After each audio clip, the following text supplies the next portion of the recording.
कल्याणवृष्टिस्तवः कल्याणवृष्टिभिरिवामृतपूरिताभिः लक्ष्मी स्वयंवरणमङ्गलदीपिकाभिः सेवाभिरम्भ तव पादसरोजमूले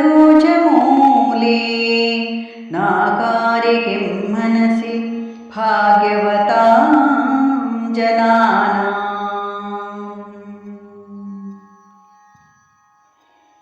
एतावदेव जननिस्पृहणीयमास्ते त्वद्वन्दनेषु सलिलस्थगिते च नेत्रे सान्निध्यमुद्यदरुणायुतसोदरस्य त्वद्विग्रहस्य परया सुधया प्लुतस्य।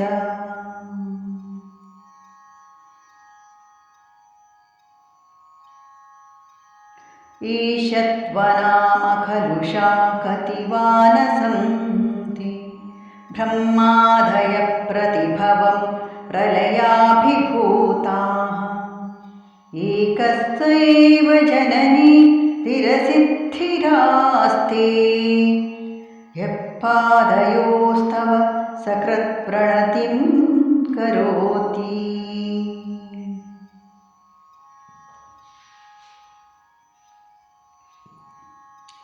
लब्ध्वा सकृत्त्रिपुरसुन्दरितावकीनं कारुण्यकं दलितकान्तिभरं कटाक्षं कन्दर्पकोटिसुभगास्त्वयि भक्तिभाजः सम्मोहयन्ति तरुणीर्भुवनत्रयेऽपि।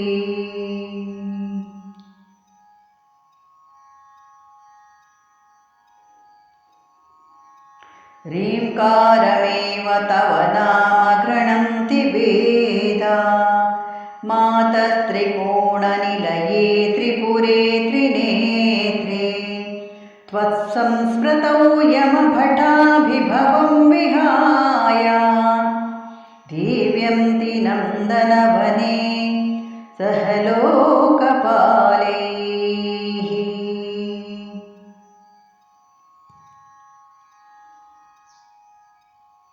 हम तु पुरामधिकलं परिपीयमानः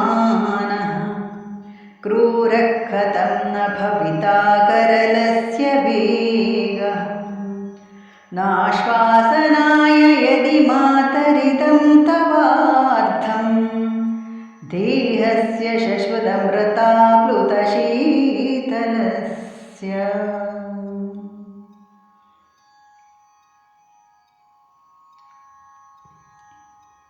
सर्वज्ञतां सदसि वाक्पटुतां प्रसूते देवि त्वदङ्घ्रिसरसीरुहयो प्रणामः किं च स्फुरन्मकुटमुज्ज्वलमातपत्रं द्वे चामरे च महतीं वसुधां ददाति।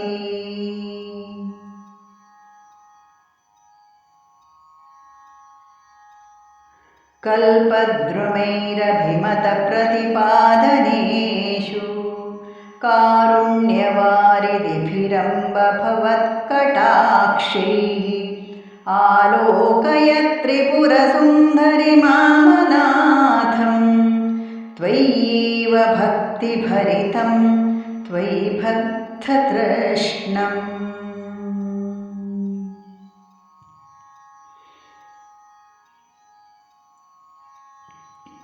हन्तेतरेष्वपि मनांसि निधाय चान्ये भक्तिं वहन्ति किल पामरदैवतेषु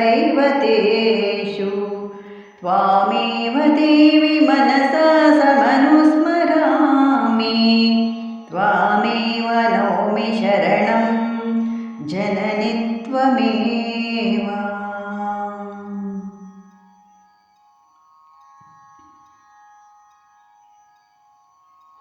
लक्ष्येषु सत्स्वपि कटाक्षनिरीक्षणानाम् आलोकय त्रिपुरसुन्दरि मां कदाचित् नूनं पूर्णं मया तु सदृशकरुणैकपात्रं जातो जनिष्यति जनो न च जायते वा।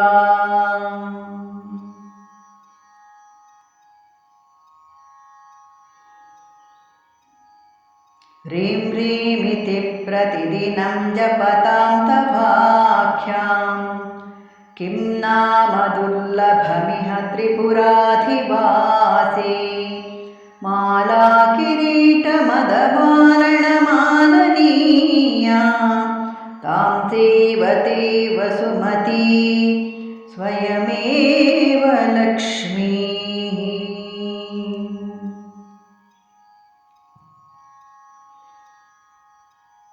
सम्पत्कराणि सकलेन्द्रियनन्दनानि साम्राज्यदाननिरतानि सरोरुहाक्षि त्वद्वन्दनानि दुरिताहरणोद्यतानि मामेव मातरनिशं कलयन्तु नान्यम्।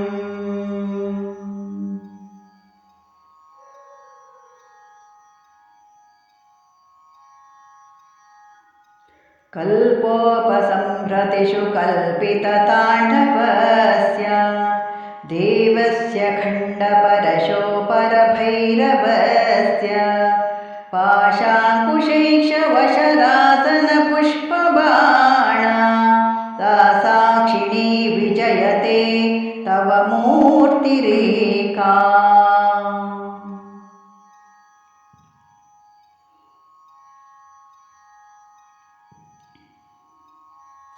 लग्नं सदा भवतु मातरितं तवार्धं तेजः परं बहुलकुङ्कुमपङ्कशोणं पास्वत्किरीटममृतांशुकलावतंसं मध्ये त्रिकोणनिलयं परमामृतार्द्रम्।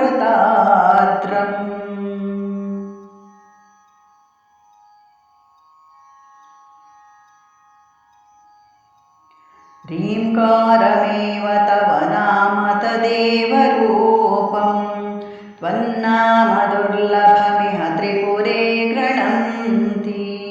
त्वत्तेजसा परिणतं वियदादिभूतं सौख्यं तनोति सरसीरुह सम्भवादेः।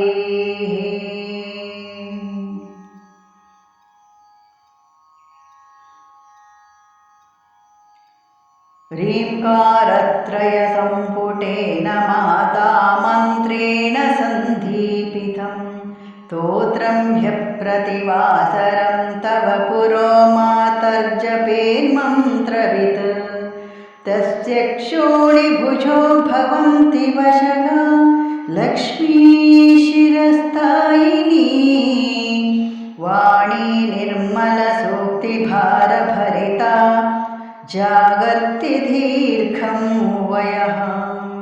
वाणी निर्मलसूक्तिभारभरिता जागर्ति दीर्घं वयः।